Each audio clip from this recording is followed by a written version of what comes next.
Mutton biryani ಮಾಡಿ ತೋರಿಸ್ತಾ ಇದ್ದೀನಿ. 2 kg ಫ್ರೆಶ್ ಮಟನ್, ಸ್ವಲ್ಪ ಅರಿಶಿನ ಹಾಕೊಂತ ಇದೀವಿ, ಉಪ್ಪು 1-2 ಸ್ಪೂನ್ ಹಾಕೊಂತ ಇದೀವಿ, ಎಣ್ಣೆ 50 ಗ್ರಾಮ್ ಹಾಕೊಳ್ಳೋಣ, 2 ಕಪ್ ನೀರ್ ಹಾಕ್ತಾ ಇದೀವಿ. 3 ವಿಸಿಲ್ ಹೊಡ್ಸ್ಕೊಂಡ್ರೆ ತುಂಬಾ ಚೆನ್ನಾಗಿರುತ್ತೆ.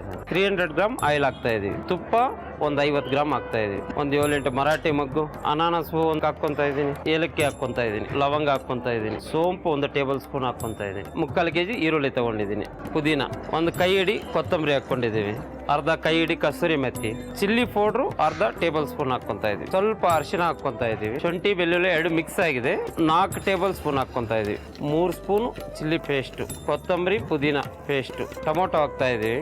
ನಾವು ಕುಕ್ಕರ್ ಅಲ್ಲಿ ಬೇಯಿಸ್ಕೊಂಡಿರುವಂತ ಮಟನ್ ಈಗ ಇನ್ನ 2 ಲೀಟರ್ ನೀರು ಇದಕ್ಕೆ ಬೆರೆಸ್ಕೊಂತೀವಿ. ಗರಂ ಮಸಾಲೆ ಹಾಕ್ತಾ ಇದೀನಿ. ಮಟನ್ ಬೆಂದಿರ್ತದೆ. ನಾವು 2 kg ಜೀರಾ ರೈಸ್ ತಗೊಂಡಿದ್ದೀವಿ, 90% ಬೆಂದಿದೆ ಇದು. ಸೊ ಈಗ ದಮ್ ಹಾಕ್ಬಿಡ್ಬೇಕು ಇದನ್ನ. ಘಮ ಘಮ ಅಂತ ಇದೆ. ಈಗ ಸರ್ವ್ ಮಾಡಕ್ಕೆ ರೆಡಿ ಇದೆ. ಸೊ ನಮ್ಮ ಬಿರಿಯಾನಿ ಮಲ್ಲಿಕಾ ಬಿರಿಯಾನಿ.